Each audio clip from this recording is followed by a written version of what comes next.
acknowledge namin sa mga oras na ito. Dahil ikaw lamang po ang magaling. Ikaw lamang po ang makapangyarihan at ikaw lamang po ang Diyos na gusto namin sa mali at bigyan ng papuri at pasasalamat. O Lord, kayo po ang manguna sa akin. Nawa ikaw po ang marinig nila. Nawa, Panginoon, gamitin nila ako po at ilagay niyo ako sa inyong likuran. Lord, our Lord Jesus, we offer the highest honor and praises to you. We thank you for what you are doing in our lives. We thank you for what you did on the cross, and we thank you for what you will do today. We thank you, our Lord. In Jesus' name we pray. Amen. Amen. Tayo po lahat ay magsirupo na po. So sa umaga nito, mga kapatid, kung bibigyan ko kayo na katulad ng basong hawak ko ngayon, ito po, baso to, babasagin. Siguro kung bibigyan ko kayo isa-isa nito, siguro ilan sa atin gagamitin itong baso ko pang inom ng barakong kape. Di ba? Ilan sa atin mahilig sa barakong kape. Ang ilan siguro sa atin gagamitin ang baso ko para ibato kapag nagagalit. Di ba? Siguro, gano'n, iba sa atin. Siguro, iba sa atin po, gagamitin ang baso ko bilang pang-display or kung ano pa man ang gagawin natin. Alam niyo po mga kapatid, sa paggamit natin sa baso nito, nakadepende po ito sa maturity or immaturity natin. If we are matured enough to use this cup, siguro gagamitin natin ito ng maayos. Gagamitin natin siya sa kape, gagamitin natin siya sa pag-inom ng tubig, gagamitin natin siya siguro kapag may mga soup tayo, gagamitin natin siya ng maayos because we are matured enough. Siguro kapag ang mga bata ay gumamit nito na hindi pa ganun ka-mature, mga kapatid, siguro ito ay papasagin nila. Siguro ito ay ibabato nila or kaya naman makapaglaruan nila. Alam mo po, sa paggamit ng mga bagay sa buhay natin, sa bawat dumarating na mga pagkakataon sa buhay natin at sitwasyon, maturity makes the difference. Diba? Halimbawa na lang, sa pagpasok sa relasyon. Kapag tayo po ay pumasok sa isang relasyon, mas gugustuhin ba natin pumasok sa isang relasyon na hindi mature? Di ba hindi? Di ba gusto natin pumasok sa isang relasyon na maayos, na mature? Kasi kapag immature ang isang relasyon, siguro lagi na lang mag-aaway, lagi na lang magtatalo, lagi na lang may mga bagay na pagtatalunan na minsan maliit, na hindi naman talaga malaki. Because maturity makes the difference. Halimbawa ulit, kapag sa isang trabaho, pumasok ka, then you are not matured enough. Do you think, mga kapatid, maipopromote ka ng maayos ng employee mo? Of course not. Because maturity makes the difference. Alam niyo po, mga kapatid, trouble comes when we say immature words. Ito po yun. Diba? Trouble comes when we say immature words. Trouble comes when we do immature actions. And trouble comes when we do immature decisions. So maraming nakakagulo sa mundo to, sa panahon natin ngayon, kapag hindi matured sa buhay. Maraming naguguluhan ng mga tao sa mundo to kapag hindi matured mag-isip at hindi matured sa mga desisyon nila sa buhay. Sa umaga nito, bago tayo magsimula, tatanungin ko ang bawat isa. If you are going to rate yourselves from 1 to 10, how matured are you? Huwag niyo sagutin, mamaya na lang. How mature are you? From 1 to 10. 1 is the lowest, 10 is the highest. Siguro, ang ilan sa atin masasabi nila, Pastor, siguro 5 muna ako sa ngayon. Okay, kalahati, may room for development. Pastor, 7 na ako. Mature na ako dito sa 7 na level na yan. Praise God. Pastor, 8 na yung maturity level ko. Praise God. Siguro maayos ka makausap. Siguro kung makipag-usap ka, hindi ka basta taklesa. Siguro kapag makipag-usap ka, mature ka. Pastor, ako 10 talaga. Wow, praise God. So kung i-level natin ang sarili natin from 1 to 10, how mature are you? Sa umaga nito, ang title po natin mga kapatid, 3 signs of a mature person according to the Bible, according to James 1. So mga kapatid, bago natin malaman ano ba ang 3 signs of a mature person, bago natin malaman ang ibig sabihin ng maturity at ano ang maturity, kailangan muna natin malaman what maturity is that. Ano nga ba ang hindi maturity? Kasi for sure, medyo madaling maintindihan kung anong ibig sabihin ng pagiging mature. Medyo madaling maintindihan kung pag-aaralan natin ang about maturity. So this month, mga kapatid, pag-aaralan natin ang Book of James. And itong 3 signs of a mature person, pag-aaralan natin ang ilan pa lamang. kasi masyadong malalim ang ating pag-aaralan sa umagang ito. So what maturity is not? Ano na bang hindi maturity? Number one, maturity is not age. Hindi porket mas matanda tayo, hindi porket senior na tayo, hindi porket 50 or 30 or 20 years old tayo, mas matanda tayo sa tao kausap natin, mas mature na tayo. Sa katunayan pa nga mga kapatid, may mga tao kahit matanda na, isip bata pa rin. Di ba? Kahit nasa edad na mga kapatid, kung mag-isip, hindi pa gano'n ka-mature. So maturity does not base on age. Minsan kahit bata pa, mature na mag-isip. Di ba may mga ganun tayo minsan nakakausap? Ang mga bata po na minsan kausap natin, kakausapin mo, o anak, ano ang gusto mo sa birthday mo? Ang sabihin sa inyo bata, Daddy, I don't want toys. I want dictionary. Dictionary. Mature. Ang sarap na usap doon kasi mature mag-isip. Gusto na kagad ng dictionary. Pag tinanong natin ang matanda, Nay, or ate, anong gusto mo sa birthday mo? Gusto ko birthday party. Gusto ko yung parang nandiyan sa Jollibee. Di ba hindi maganda minsan hindi nakabase ang maturity sa age? Even tayo lahat dito mga kapatid, pwede tayong maging mature kahit wala pa tayo sa age. Or kung nasa age tayo, we can be matured enough. Also, maturity is not an appearance. Di ba, naniniwala kayo doon? Hindi porket nakasalamin, hindi porket nakamarong, hindi ako yun ha. Parang ako lahat yun. Teka, hindi porket mga kapatid, okay ang appearance niya, mature na siya. Sometimes pa nga, kahit ang ganda-ganda ng suot, kahit ang bango-bango, kahit na maayos ang buhok, nakasalamin etc., hindi pa ganun ka-mature. Diba? Hindi pa ganun ka-mature mag-isip. Because maturity is not an appearance. So mga kapatid, hindi ko sinasabi na kapag maayos ang itsura mo, hindi ka na mature. What I mean is, it does not based on appearance lamang. Paano yung mga hindi nakaayos? Does it mean na hindi sila mature? They can be mature, di ba? Pwede rin maging mature yung mga nakaayos. So it's not based on appearance. Isa pa, mga kapatid, maturity is not achievements. So nai-discuss muna natin unti-unti what maturity is not. Then we will go to our lesson. Maturity is not achievements. Hindi porket napakarami mo rewards sa buhay is matured ka na. Nakareceive ka ng medal ng high school, nakareceive ka ng kung ano-ano, best in math, best in costume, etc. Kung ano pa mga rewards na na-achieve mo, it doesn't mean that you are already mature. Diba? Ang maturity, papasok yan sa situation ng buhay mo. How will you respond dun sa nangyayari sa buhay mo? And also, maturity is not academics. Mga kapatid, maraming tao may pinag-aralan, pero paano walang pinag-aralan? Di ba minsan nasasabi natin yun? Parang walang pinag-aralan, parang hindi ka nag-aral, di ba? Parang walang nangyari sa'yo. Alam mo po, minsan, naka-experience ako na ganyan. Minsan, merong isang driver na nag-park ng hindi maayos. Alam po natin yung parking. Di ba sa parking, pwede mag-park sa unahan, pwede mag-park sa likod, yung mga late na dumating. Minsan may nag-park na ang luwag-luwag, nag-park siya sa likod. Paano makakapasok? Yung mga nasa unahan. Tapos yung parking niya ba, naka-stud.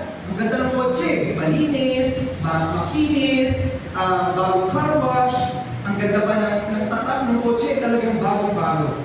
Diba, imagine that, minsan hindi naka-based on maturity on our academics. Diba, hindi naka-based on maturity on our achievements. Maturity also does not based on age and appearance, but maturity is attitude. Maturity, it's all about our attitude.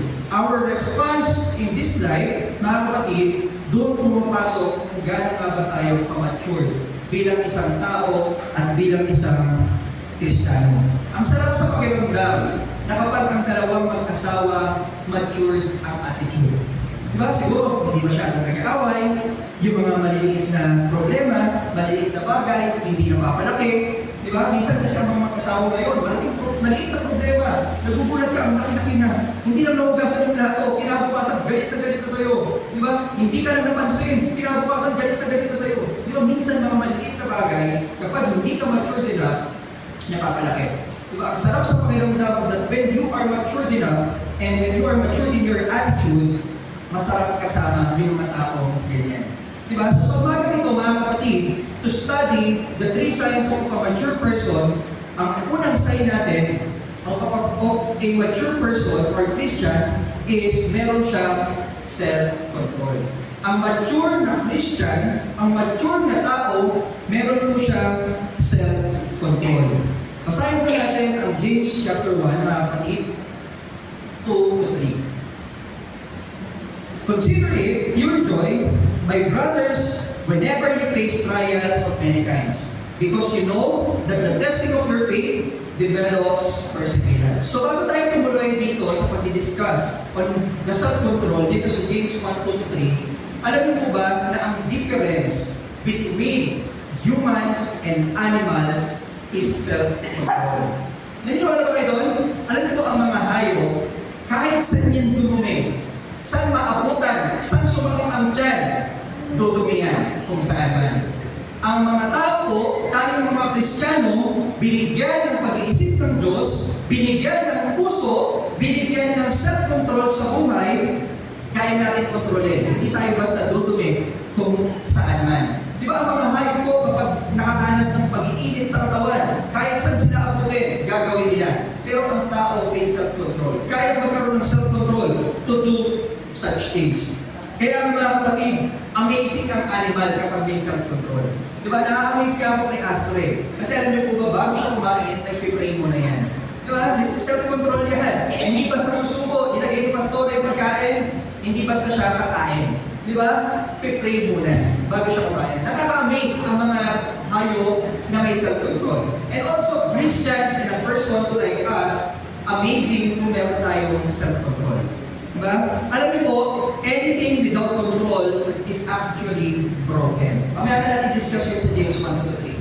Anything that without control is actually broken. Naniniwala kayo doon? Halimbawa po, isang sasakyan. Walang control. Binigyan ka ng maganda sasakyan. Let's say, binigay sa'yo, Ferrari. Bibigyan ka ng Ferrari. Makinis yan. Okay lahat. Pati gasolina, sagot ko na kada buwan. Pero walang manuela. Sa tingin nyo, mapapagana niya na maayos yung sasakyan? Of course not. Kasi wala kang control. And broken yung sasakyan na yun. Alam niyo po, minsan, nagkaroon kami ng electric fan na ang ganda-ganda, ang lakas ng hangin. Pero alam niyo po, ang hangin niya, number 3 lang. Hindi mo makokontrol lahat. So do you think that electric fan ay nagpapaksyon na maayos? Of course no. Paano pag nilamig ka? Number 3 pa rin ba? Paano pag nilamig ka? Kapatid, paano mo ililipat sa ibang level? So it is broken. Alam niyo po, even yung minsan niya nag-plancha ako. Sa plancha namin, mga kapatid, akala ko okay. Inayos ko yung level, nilagay ko ito sa medyo mahina na, nag-plancha ako ng barong ko.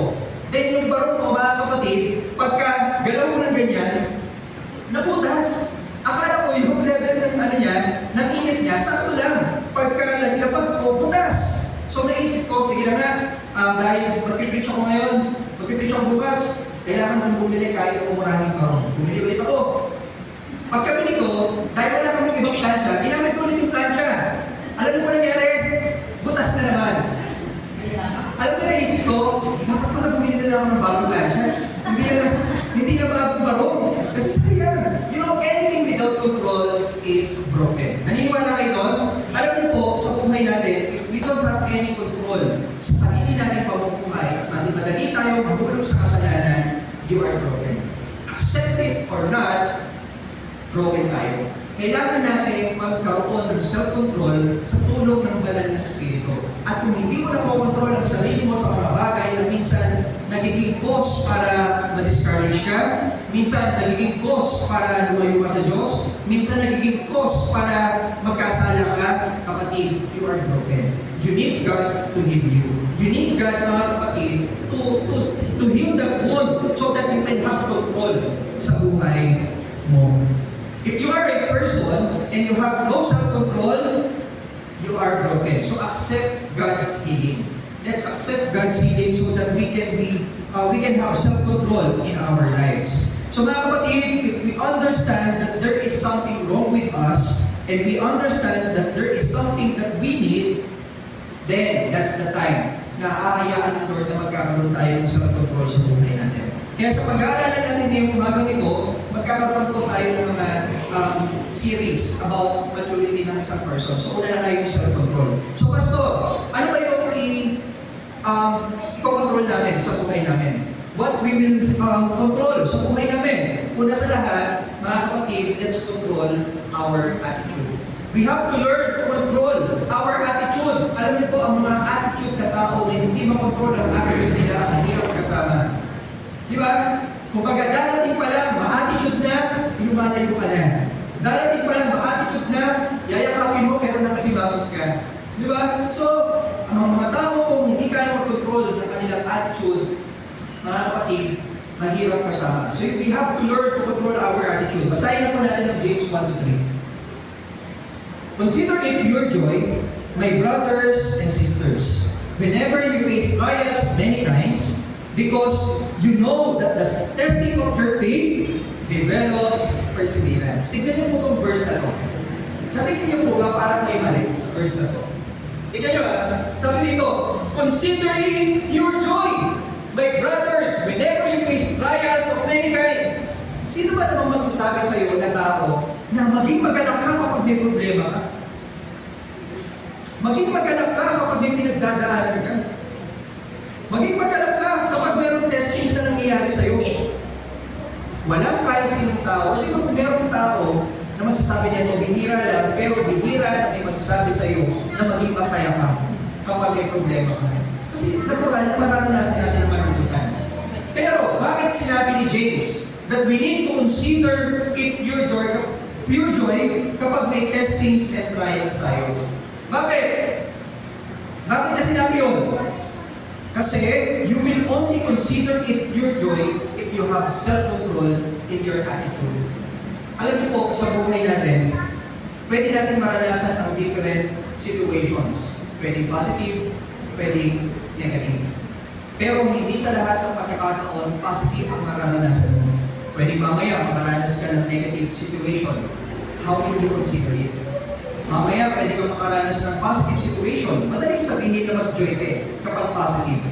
But how about if negative situation? Paano mo i-control yung attitude mo? Alam niyo po yung word na consider. Yung consider po na word, mga kapatid, sa Tagalog, ang ibig sabihin niyan, ituring. Ituring. Ang isa pang ibig sabihin niya sa Tagalog, ipagpalagay. Isipin. Anong ibig sabihin ng word na ituring? Di ba? Halimbawa, ituring mo na parang anak. Hindi mo siya anak, pero ituturing mo siya na parang anak. Ganun din, sa sitwasyon sa buhay natin. Ituring mo to na isang kagalakan, kahit hindi siya kagalakan. Di ba? Ituring mo na blessing ito, kahit hindi ito blessing. Ituring mo na itong situation mo ay ginagamit ng Diyos kahit sa tingin mo, sa pag-iisip mo, parang masama naman ito ang bagay na ito. Ituring daw natin. At maituturing lang natin yun kapag may control tayo sa attitude natin. Pastor, ano ibig sabihin ng attitude? So according po mga kapatid sa dictionary, pag sinabing attitude, this is a standard way of thinking or feeling that one is reflected in a person's behavior.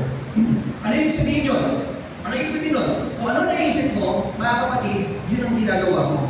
Diba? Kung ano naramdaman mo, inilalabas mo kagad. Diba? Ina-attitude mo na kagad. Ina-apply mo na kagad. Pag negative ang attitude, ginagawa mo, negative ang actions mo. Diba? Pag positive ang attitude, positive ang actions natin. Alam niyo po, ang attitude natin, nakabase yan sa kung anong perspective natin sa buhay. Parang ganito. Alam niyo po, meron tubig ko na kalahati. May tanong ako sa inyo. Itong tubig ba, hindi nyo kita kasi hindi siya transparent. Pero may kalahating tubig ko siya. Ano tanong ko sa inyo? Itong tubig ba sa loob ng baso to, kalahati na lang o kalahati pa? Ano sabi nyo? Kalahati na lang o kalahati pa? Sino nagsabi na kalahati na lang? Kalahati pa. Sino nagsabi kalahati pa? Ayan, nakasagot. Kalahati pa. Our attitude is very important sa buhay natin. You know why? Sa sagot natin dito, na kalahati na lang, it seems like we are ungrateful. It seems like we are not contented. Di ba sa buhay natin, sasabihin natin, yan na naman ang ulam! Yan na naman ang ulam! Pag sinabi mo, yan ba, kuya, masarap yan. Diba? Yan na ang tubig. Oo, mamaya. May tubig ka. Pero pag sinabi natin na may tubig pa, di ba? Pag pinakinggan mo, positive siya. May tubig pa. Maiinom ko mamaya, hindi pa ako mauuwaw. Positive siya. And it seems like kontento tayo sa kung anong binibigay ng Diyos sa atin. You know, sa buhay natin, mga kapatid, importante ang attitude. Kasi doon kayo papakita kung kontento ka ba, grateful ka ba sa binibigay ng Diyos sa iyo. Sa ipinapakita ng Diyos sa iyo at sa akin. Attitude is very important. Alam niyo po, minsan, kumatin ako ng conference, bakit? May tatanong ako sa inyo. May tatanong ako sa inyo. Sa lahat ng girls, sino nagsasabi sa inyo dito na maganda kayo? Ang taas ang kamay. Sora lang. Mas mga bibi, ah. Ayan. Yan, dalawa na. Ayan, tanong ko yun sa girls. Ay, sumama na si sis. So boys, tatanungin ko boys. Sino nagsasabi sa inyo na pogi kayo? Ang taas ang kamay.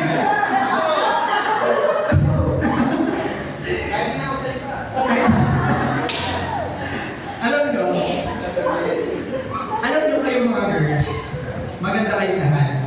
Kaya lang minsan, napipigilan yung nangyayari sa buhay natin kasi feeling natin, hindi talaga tayo yun. Pero sa totoo, maganda kayo. Tignan nyo yung voice, yung attitude ng voice. Parang hindi naman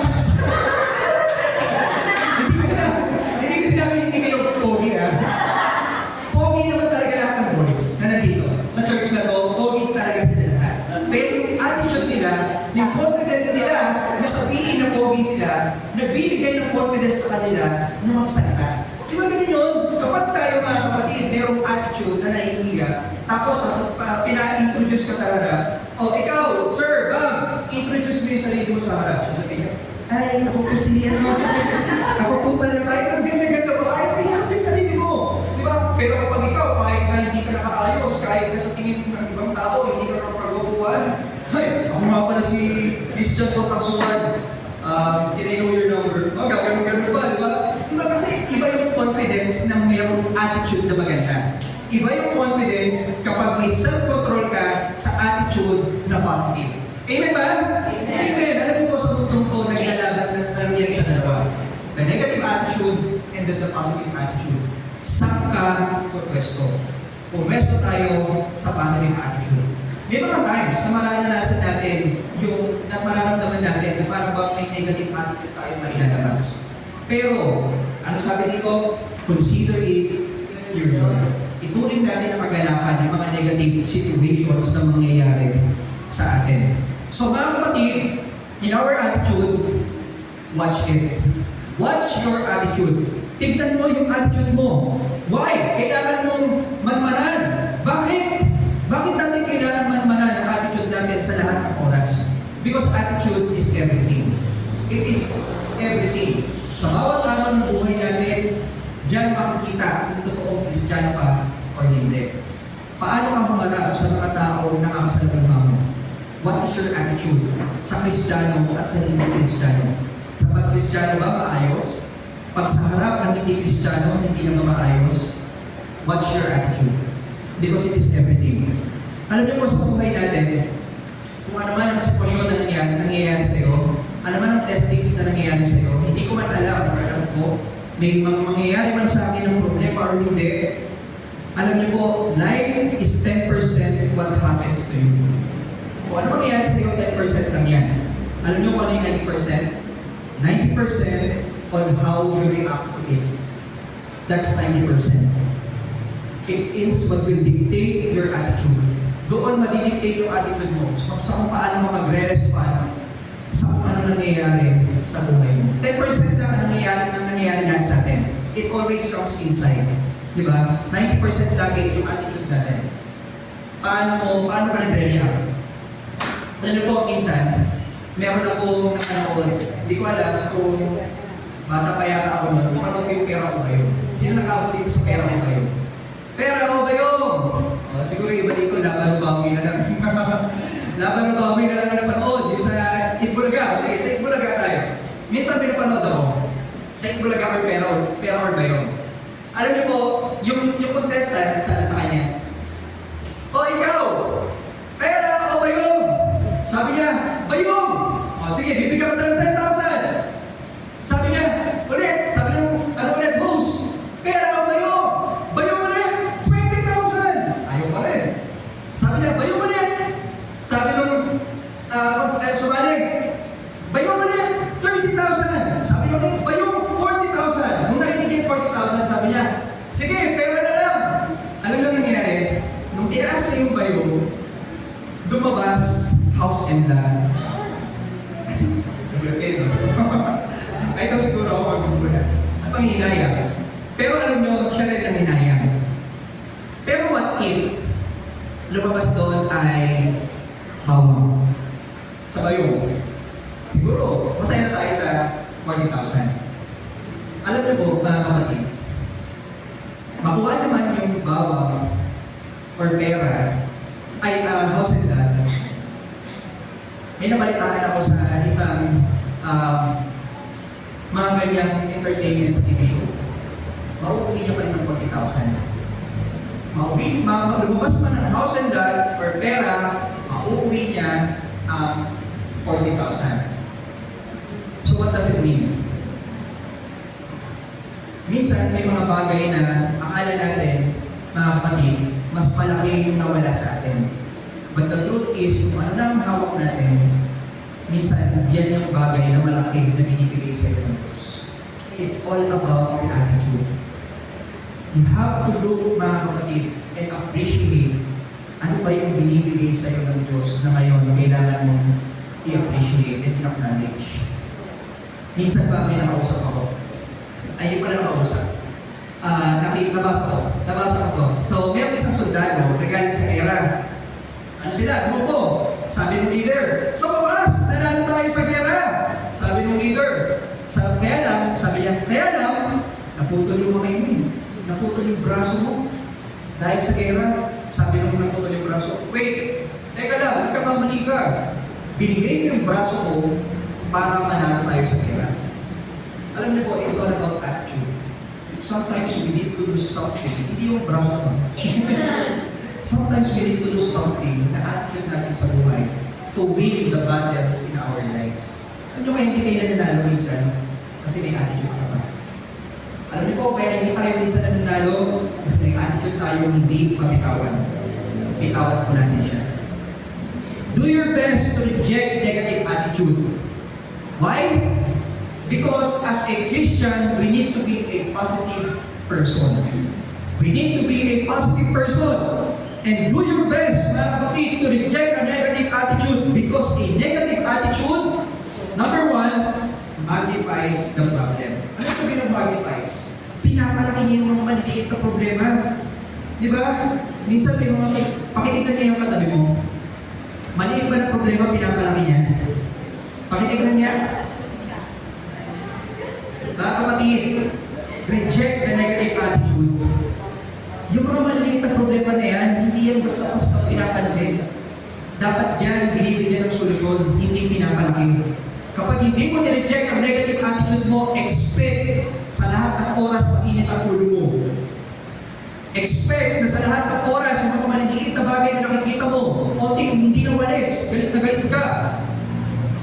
Onting plato na hindi naugasan, yung kutsara na naiiwan, galit na galit ka. Kapatid, reject the negative attitude because it magnifies the problem. Isa pa, mga kapatid, a negative attitude minimizes God. Pinapaliit niya yung Diyos natin. Alam niyo kapag negative ka sa buhay mo, isa lang ang ibig sabihin niya, wala kang tiwala sa Diyos mo.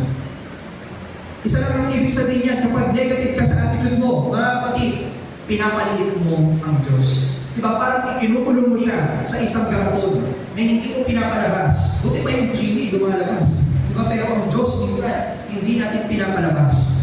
Kailangan natin siyang palabasin. We need to reject the negative attitude para ang Diyos natin, maranasan natin malaki sa buhay natin. Amen ba? Amen. So mga kapatid, let God do the works in your lives. Reject the negative attitude. Attitude shows if God is big or small in your lives. Sa attitude natin may pakikita rin kung malaki ba ang Diyos sa atin o hindi. Isa pa, attitude, do your best to reject negative attitude because attitude brings misery. Alam mo sabihin ng misery, miserable. Ang buhay natin, kapag puro negative na lang, miserable na ang buhay mo. Kapatid, sa church na to, sa Day by Day Santo Tomas, walang miserable buhay. Amen ba? Amen. Lahat tayo dito magiging maayos ang buhay dahil sa Diyos. Hindi dahil kay pastor, hindi dahil sa katabi nyo, hindi dahil sa kung sino man, dahil pa rin kay Jesus. Dahil pa rin sa Diyos natin. Magiging maayos ang buhay natin. So, mga kapatid, reject negative attitude. Cultivate a positive attitude. I-manifest natin. I-manifest natin yung positive attitude. Huwag muna tayo mag-manifest ng mga material things. I-manifest muna natin yung positive attitude. You know why? Because the rest will follow. If our attitude is positive patungkol sa Diyos, God will do the rest. Diba sabi naman sa Matthew 6:33, diba, let's come to Him. Diba, seek Him. Diba, with all our hearts, mga kapatid, and His righteousness, let's seek Him. And He will do the rest. Diba, and He will give the following. Ibibigay niya. Siya ang bahala. Let's cultivate a positive attitude. Alam niyo po, yung sunflower. Hindi yung biscuit ha. Baka mamaya naisip yung biscuit na sunflower. Yung sunflower po, mga kapatid, kaya siya tinawag na sunflower. Kasi every time na kung nasaan man ang araw, sumusunod siya. Kung nasaan ang liwanag, sinusundan niya. Halimbawa, ito yung araw, tapos ito yung sunflower, nakatutok siya dyan. Pag lumipat doon ang araw, tututok siya doon. Pag lumipat dito ang araw, tututok siya dito. Alam mo po yung sunflower na yun, pwedeng mag-reklamo sa araw eh. Palipat-lipat ka naman ng pwesto. Di ba? Hindi ako makatutok sa'yo.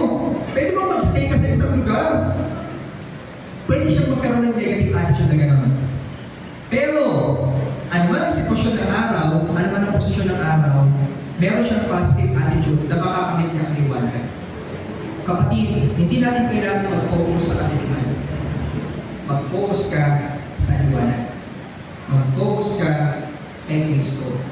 Ano sabi sa Bible? Focus your eyes on Jesus, the author and perfecter of our faith. Mag-focus ka kay Jesus. Hindi sa lahat ng oras mag-focus tayo sa negative. Hindi sa lahat ng oras mag-focus ka sa kadiliman. Katulad ng isang sunflower, hanapin mo ang liwanag. Doon ka mag-focus. At dahil doon, mga kapatid, maranasan natin ang buhay na gusto iparanas ng Diyos para sa atin. So let's have self-control with our attitude. Kasi diyan pa lang masusubukan ang pagsunod mo sa Diyos. Pangalawa, na kailangan natin i-control bilang part ng maturity as a person or as a Christian. Kailangan natin i-control ang ating dila. Pakitignan niya katabi mo, may control ba yan sa pagsasalita? May control ba yan sa kanyang dila? Alam mo po mga kapatid, as a person, as a Christian, we need to have a self-control with our tongue. Basahin natin ang James 1:19. Sabi doon, my dear brothers, take note of this. Everyone should be quick to listen. Ano ba? Slow to speak. Magdahan-dahan sa pagsasalita.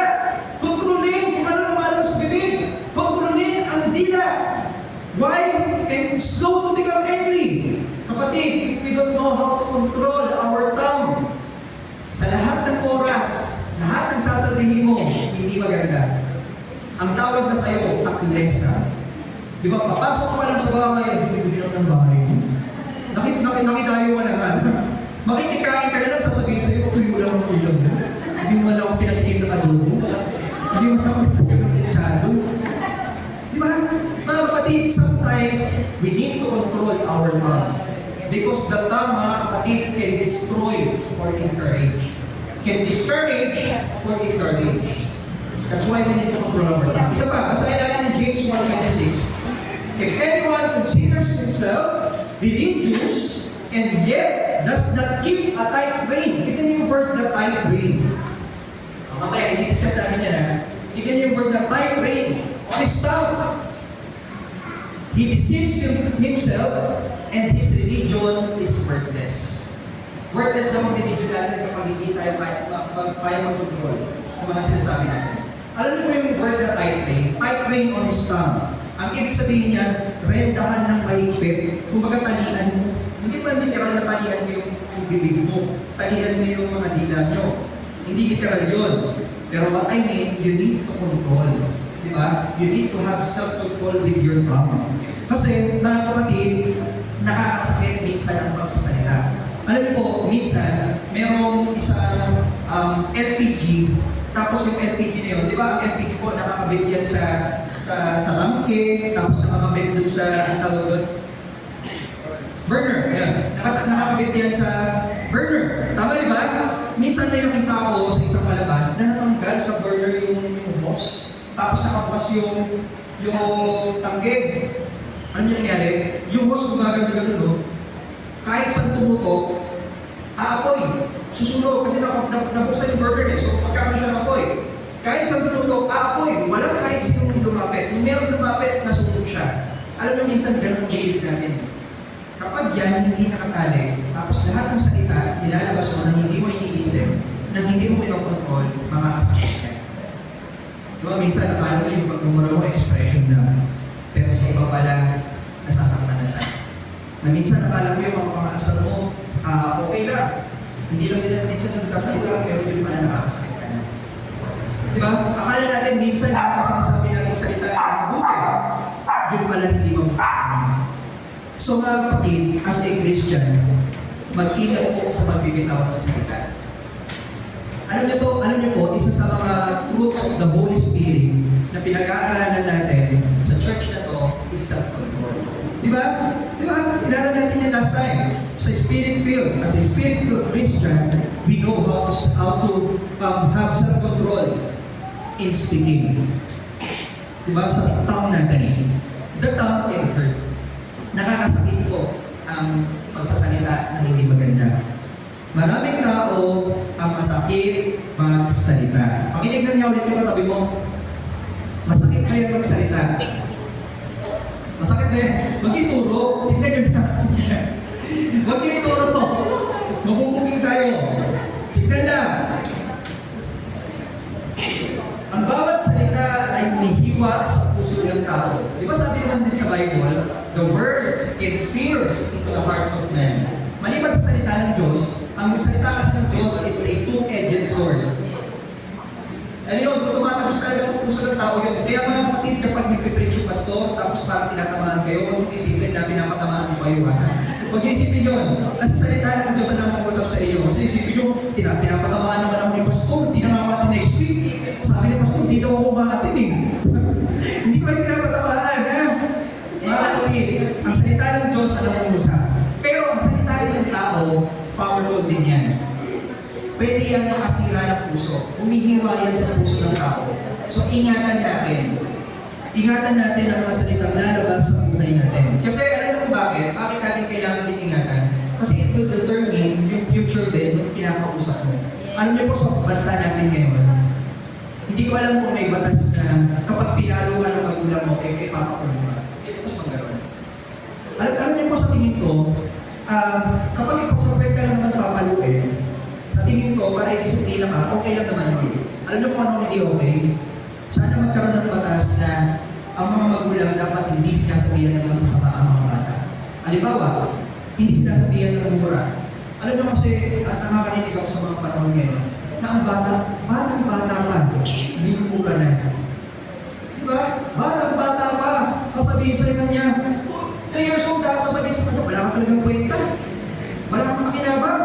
Alam niyo kapag yan ang narinig ng mga bata, kalalakihan nila yan.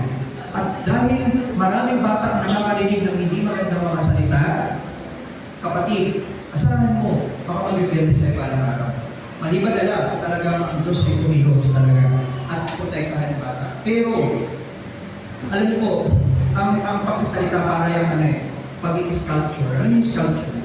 Yung parang may binubuong image or tao na sa bato, binubuo. Tayo, ang gusto natin, siyempre, anghel. Buo tayo ng anghel sa sculpture, sa bato. Parang yung bata, gusto natin maging anghel. Yung pagpupukpok natin para yung salita natin. Kada mali mong salita at pagsasalita ng hindi maganda, nagkakamali ka ng pukpok. Baka instead na anghel ang lumabas, baka demonyo lumabas. Diba? Baka instead na gusto mo sa bata anghel, baka maging demonyo pag nakil. Kapatid, ingatan natin ang sasabihin natin sa kapwa natin. Especially sa mga may anak na. Ingatan natin ang sasabihin natin sa kanila because it will determine their future. Totoo yun. Alam niyo po, netong mga, siguro 1 month ago, nagbabible study kasi kami sa school ng mga co-teachers ko. At ginagamit din namin yung booklet natin na ginagamit for discipleship. At isa sa mga topics namin is watch your words. Tinanong mo sila, ano yung mga salita na naaalala mo na nakasakit sa'yo? Alam mo lahat sila sumunod sa akin. Sir, isa sa mga salita na masakit na nagpapaalala sa akin, kung sinabihan ako ng magulang ko na hindi ako makakagraduate. Meron pang isa, sir, isa sa mga naalala ko na sinabihan ako ng magulang ko na wala akong kwenta. Imagine that, matanda na sila pero naalala pa nila. Kasi masakit. Di ba, ang palo ko sa kwet, kaya mas okay. Alam sa Bible, kahit sa Bible ko sabi, spare the rod. Di ba? Parang disiplina, hindi para hindi ang puso bubugin. Pagkaibang bugbog sa palo, ha? Ang bugbog, pati mukha, sinusuntok. Di ba? Pati katawan, siya, sinusuntok. Ang palo sa kwet, di ba? Kung di pa yung palo sa kwet, konting araw lang, wala na yan. Ang salita, awa buhay na yan. Alam niyo po, ganun din ako. Minsan may mga narinig din ako na salita na may sinabi sa akin na para bang magbibigay sana sa akin ng future ko. Pero dahil sa Diyos, nabago niya ako. Nung high school ako, madalas akong binubuli. Dahil sa appearance ko, dahil sa mayat ako, sinasabi nila sa akin, wala na akong mararating, dahil payat daw ako, eto lang ako, mahina ako. Naisa-isa ko na, baka naman talagang mahina ako. Ganoon ko talaga, tinanong ko na yung sarili ko, baka mahina talaga ako. Baka wala talaga akong makayang gawin. Huwag na lang kaya ako kumilos. Para gawin ko ano yung sinasabi nila. Pero alam niyo dahil sa biyaya ng Lord, nakita ko na whose greater is in me is more powerful doon sa mga taong narinig. Whose greater is in you is more powerful. Whose greater is in you can control your tongue. Whose greater is in you can decide the future for you. Ang Diyos alam na ang future para sa iyo. So gawin mo kung ano pinapagawa niya para sa iyo at kontrolin yung magsasalita natin. Alam niyo po, sabi nga kanina sa nabasa natin, your religion becomes worthless kapag ang magsasalita natin ay hindi maganda. Baka sabihin pa sa atin, pamura-mura ka pa. Pero sa church, kumamanta ka ng sa umaga pagkagising, paggabi, ako'y lasing. Hindi ganoon. Nagiging worthless. Kapatid. Oh, sorry, hindi mo na naisip. Kapatid, ang religion natin nagiging worthless kung baliktad yung mga sinasabi at ginagawa natin. So, control our tongue. Alam niyo po, even yung tongue natin physically, aside from spiritually, even yung tongue natin physically can show yung physical health natin. Alam niyo ba yun? Halimbawa, papakita akong picture sa inyo. Okay, mamaya na yan. Patingin ako ng picture, please.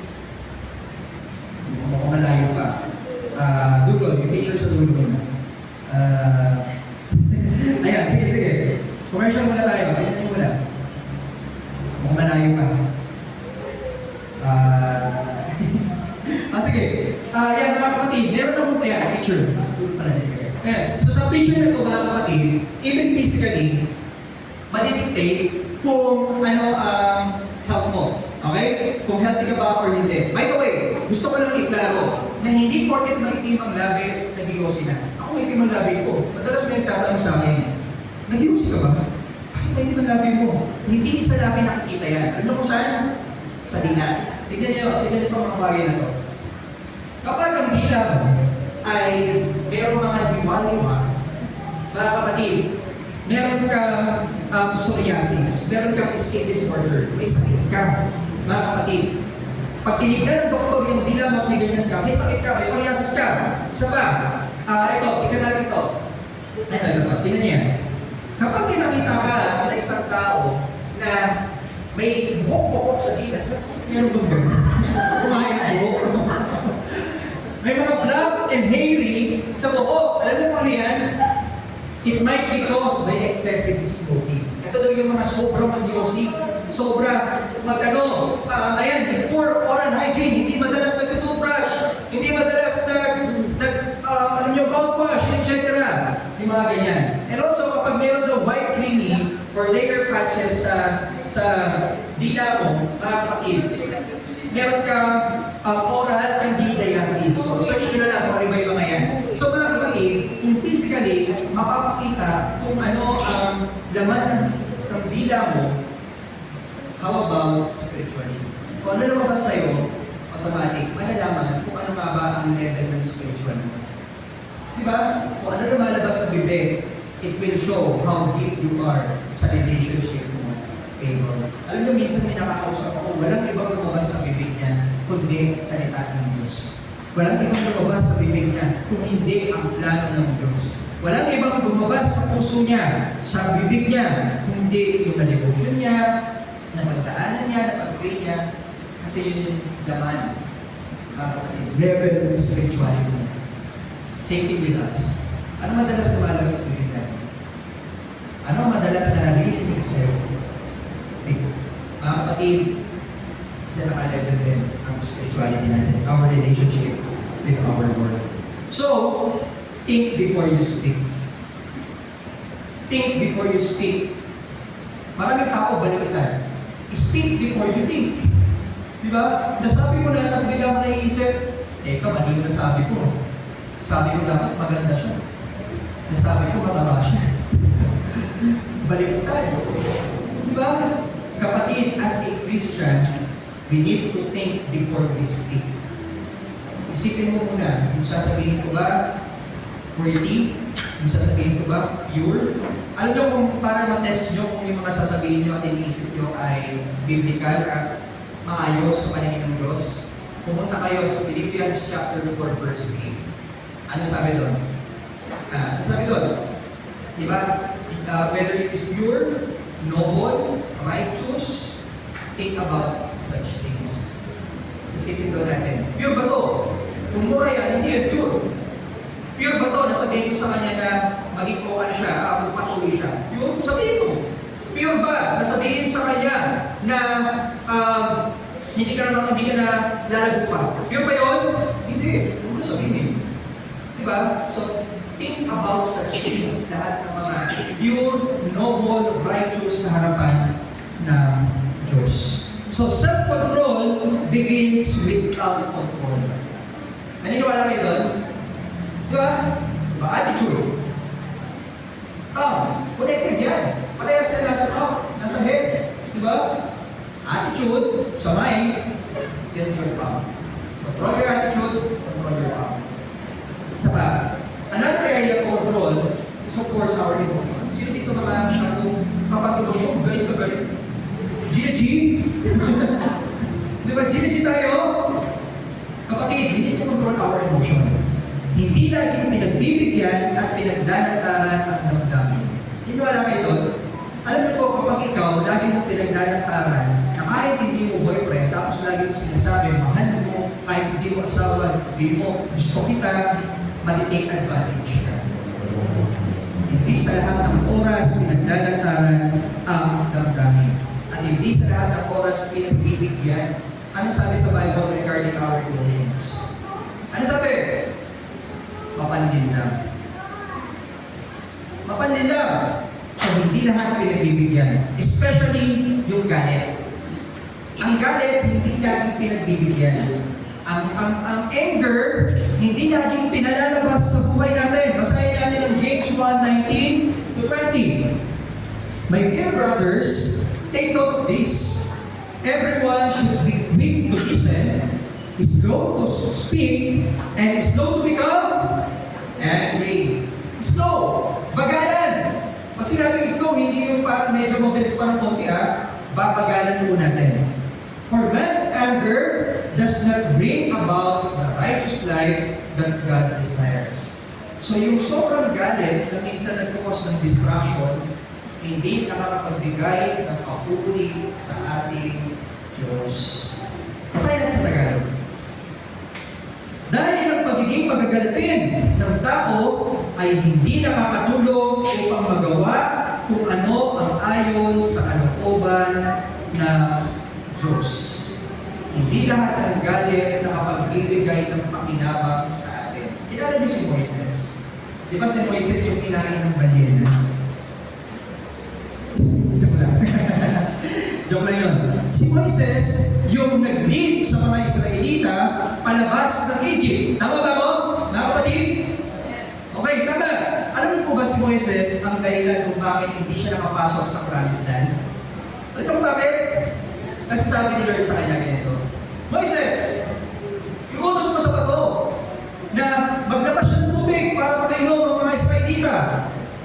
Dahil po si Moises, inis na inis sa mga Israelita dahil sa complaint, dahil sa idolatry, dahil sa kung ano pa man, nagalit siya. Sabi niya sa bato, bato! Lumabas ka ng tubig! Painumin mo yung mga yan! Nakakainis na mga yan! Basta galit siya. Galit talaga siya. Alam nyo, yung bato, naglabas naman talaga yung tubig. Hindi siya pinaiya ng Diyos. Pero after makainom ng tubig ng mga Israelita, sabi ni Lord sa kanya, Oy Moises, halika nga dito. Bakit ka nagalit? Eh kasi gusto ko ganyan, etc. Sabi ni Lord sa kanya, dahil nagalit ka, hindi ka makakapasok sa Promised Land. Alam niyo minsan tayo, kaya hindi natin nakakamit, halimbawa, yung promotion. Kaya hindi natin nakakamit yung promotion kasi ginigi ka sa boss mo. Ginigi ka sa mga katrabaho mo. Lahat inaaway mo, lahat ginigisis mo. Hindi to rin natin nakakamit yung promise. Minsan, hindi natin nakakamit yung tamang pagmamahal mula sa asawa kasi lagi kang galit sa asawa mo. Yan ang okay ko lang, tumas mo na ako. Makasiko ka naman. Diba? Hindi natin nakakamit yung pagmamahal sa kapwa natin kasi lagi na lang tayong galit. Diba? Lagi na lang tayong negative. Diba? Mag-outing kayo. Matutuloy na sa yung outing. Eh meron isang nagtampo. Galit-galitan. Ayaw mo na. Hindi ko rin naman doon. Naging drawing. Diba? Diba? Magsaserve kayo kay Lord. Maganda na yung worship. Eh may isang galit na member na worship minister. Ginanong-ganon yung piano. Hindi ko rin nakamit yung magandang worship. Diba? Mga kapatid, madalas hindi natin nakakamit ang promise ng Lord because of anger.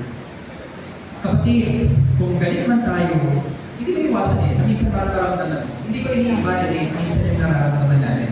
Okay? Normal na makaramdaman ka ng tungkol, normal na makaramdaman ka ng galit, normal na makaramdaman ka ng saya, ng pagmamahal, pero hindi sa lahat ng oras pinagbibigyan. Yung word na hindi sa lahat ng oras pinagbibigyan. Meron itong dalawang anger ang Bible.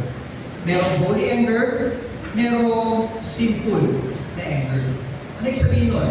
Ang Diyos po minsan nagalit na rin. Naalala niyo ang si Cristo, nagalit sa mga tao na yung temple ng Diyos ginawang pindahan, ginawang bilihan. Di ba nagalit din naman si Jesus? Pero holy anger yun. Bakit holy anger? Hindi siya nagsalita na hindi maganda. Hindi niya basta binaw yung mga tao doon. Pinaalalahanan niya. Holy anger. Ang simple anger, ang salita ka ng mura, yung talagang ibababa mo na yung pagkatao niya. Kapatid, hindi sa lahat ng oras pinibibigyan ng anger. Lalo na kung simple anger yan. Kung magkakasala ka man lang din sa galit mo, hindi mo manibigyan. Kung gusto mo na may makakausap, talk to your pastors, talk to your disciple, talk to pastora, talk to the leaders, etc. Dito sa church. Kapatid. So, hindi mapipigil ang pagdating ng anger or any emotions na meron tayo. Pero mapipigil ang paglabas. Darating naman talaga yan sa puso natin. Pero mapipigil natin yung paglabas. Minsan may nakausap ako, kapag siya daw ay galit, nag-i-stay siya sa isang lugar. Doon siya. Minsan daw, kumakain siya. Sabi niya, kain niya. Sobra-sobra. Minsan, siya daw nag-aalala sa cellphone niya, halos magurubig yung cellphone niya. Parang napapalipas siya. Diba? Minsan pwede natin gawin yun. Sabi po sa Proverbs 29 verse 11, a fool expresses all his emotions, but a wise person controls them. Ano explain lang? Anong tagal ng fool? Fool. Mama. Ano pa? Hamal. Diba? Hamal daw, mama, ang mga taong hindi kaya kontrolin ang galit nila. Matalino daw ang mga taong kaya kontrolin ang anger nila. Pakitignan niya ang katabi mo ulit. Matalino ba yan? Or matalino? Ayan na. Wala yung spiritual. Lahat ano dito? Wise control their anger. And I praise God dahil nakikita ko yan sa inyo. So, isa pa mga kapatid. We need to control our minds because the mind regulates emotions. Nag-i-start lahat yan sa mind. Di ba kaya nga sabi ni Paul sa Romans chapter 12, mga kapatid, na renew your mind. Di ba? I-renew natin yung mind natin everyday. Di ba kung pagkagabi, galing ka, i-renew mo na yung mind mo kinabukasan. Na this is a new beginning, this is a new morning, so I have mercy from God, I will show mercy to the people. So I have love from God, I experience love from God, I will show love to the people. Regulate your mind to control your emotions. Ang mature ay hindi madaling magalit. Bakit hindi madaling magalit ang mga mature? Mature ba kayo? Hina. Mature ba kayo? Amen. Bakit hindi madaling magalit ang mga mature person? Una, malalim ang katauhan niya. Ang mature na tao, malalim. Alam niyo ang mga madalas magalit, mababaw. Di ba? Alam niyo po, kapag pinakuluan, di ba kapag tayo po nagpapakulo ng tubig, kapag mas mababaw siya, kunyari, wag ilang sila yung tubig, mabilis uminit. Di ba? Ang bilis uminit. Tama ba ko? Pero kapag pumupuno yan, baka 30 minutes, di pa ako bulo. Di ba? Matagal. Kasi malalim. Ganon din ang tao. Ang tao, kaya kontrolin ang anger niya, malalim yan. Ang tao, mga kapatid, na hindi kaya kontrolin ang anger, expect, makababaw siya. Isa pa, ang mature ay hindi madaling magalit dahil nag-iisip at nagtitimbang muna. Nag-iisip, pinag-iisipan muna ang lahat. Nakikinig pa ba kayo? Mga kapatid, mag-iisip din ang tagal naman ni Pastor. So, pangatlo, ang mature ay hindi madaling magalit dahil kontrolado niya ang isip at emosyon niya. At gusto niyo ba na kapag kayo ang may sasakyan, hindi kayo nagko-control ng manuel? Binili mo, ang ganda-ganda, tapos si Makalit na drive. Siyempre, hindi. Gusto natin tayo ang mag-control. Especially in our lives. Gusto natin tayo ang mag-control. Alam mo sa mundo ko, tatlo lang naman ang pwedeng mag-control. Ang demonyo, ang Diyos, o sino isa? Sarili mo. May pangakot pa pala. Asawa ko. Joke lang yun. Joke lang. So, tatlo na. Diablo, ang Diyos, at ikaw. Pag ang Diablo pinakontrol mo, expect sa kalalanin, sa kasalanan. Pag ikaw pinakontrol mo, expect saan ka pa rin pupunta sa kasalanan. Pero pag ang Diyos ang pinakontrol mo, expect sa kabutihan, sa kaluwalhatian ng Diyos. Ang mature ay hindi madaling magalit dahil positibo siya mag-isip. And another area to control is our actions. Isa pa, mga kapatid, another area to control is our actions. So ano yung mga dapat natin kontrolin? Our attitude. Ano yung pangalawa? Ano pa yung pangalawa? Emotions. And then pang-apat is our actions. We need to control our actions. Basahin po natin in James chapter 1 verse 21. Therefore, get rid of all moral filth and the evil that is so prevalent, and humbly accept the word planted in you, which can save you. Alam niyo po yung word na get rid of all moral filth? Iwasan daw natin ang mga hindi mabubuting gawa. Iwasan daw natin. Gawa is actions. Diba? Pag sinabing iwasan, i-avoid, kontrolin ang mga hindi mabubuting gawa. Kapatid, do you control your actions to the things na nagtitempt sa'yo sa kasalanan? Di ba? Ganito. Pag nakahiga ka, tapos hawak mo ang cellphone, tapos may lumitaw na sexy. Do you control your hand para i-click yung sexy? Or do you control yourself na tumayo at umalis sa sitwasyon mo? Do you control yourself sa temptation na kapag ang mga kaibigan mo nagyayala sa'yo ng alak, sasabihin sa'yo, tara, inuman, sabihin ka naman. Do you control yourself to tell them na you are already changed by God? Or sasabihin mo sa kanila, sige, isang inom lang ng case. Yan ba? Do you control yourself every time nakakakita ka ng mga classmate mo na nagkakopyahan? Tapos kukontrolin mo yung actions mo na hindi ka kumopya? Or haayaan mo na lang din ang kumopya ka sa kanila? Do you control yourself mga kapatid, na kapag nasa isang grupo ka ng mga tao na nagko-compromise, magko-compromise ka na rin sa mali, or kinokontrol mo ang sarili mo na lumayo at mag-pray. Do you control yourself na kapag may kaaway ka? Instead na awayin mo, pinagpipray mo lang at sasabihin, Lord, ikaw na kung bahala, kunin mo na po siya. Ganun ba? Ganon? Kapatid, sa buhay ng isang Kristiyano at sa buhay ng isang non-believer, meron bang difference sa atin sa kanila? Paano kapag minsan may nagtanong sa akin? Pastor, nagagandahan ka pa ba sa mga babaeng maganda bukod sa asawa mo? Pastor, naaakit ka pa ba? Paano mo ginagano sa akin gano'n? Ano sabihin ko? Patayin nyo. Patayin nyo!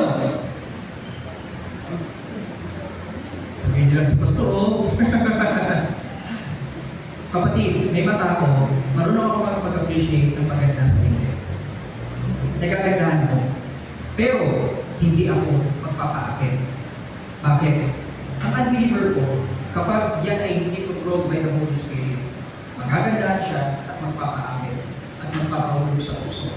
Pero tayo mga Kristiyano, na tayo yung salt and light of this world, the difference between us and them, we have control in our actions. Hindi ka magpapahulog sa kasalanan. Hindi ka magpapaakit sa kayang ibigay ng mundo. Hindi ka magpapaakit sa kayang gawin ng kaaway sa iyo. Kasi you have control. And the Holy Spirit is in you, will give you strength. So, let the Holy Spirit tumulin you, tumug sa buhay mo, at mag-control sa buhay mo. Self-control allows you to be the best version of yourself. If we have self-control sa buhay natin, especially in our actions, we can be the best version of ourselves.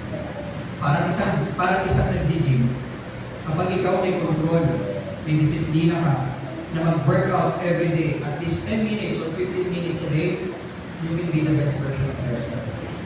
Magiging fit ka, maganda ang araw mo, magiging paayos ang katawan mo kasi natin ka nag-workout. Magiging best version ka.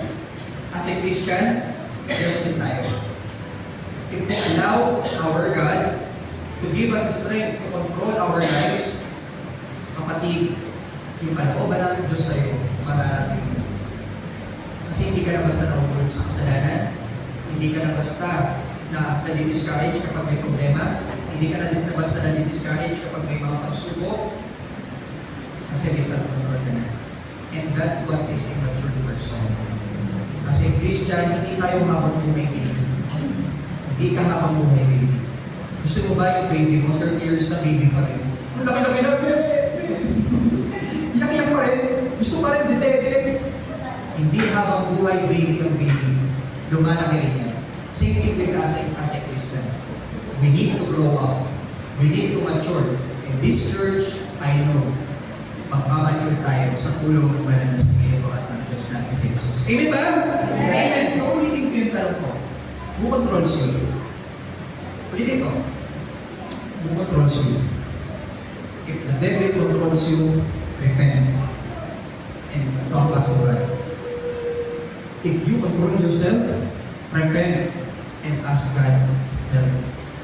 And if God controls you, praise God. Kasi nasa tamang landas ka. Tayo pong lahat ay sa ito manalangin. Panginoon namin Diyos na buhay, maraming salamat po sa mga oras na ito.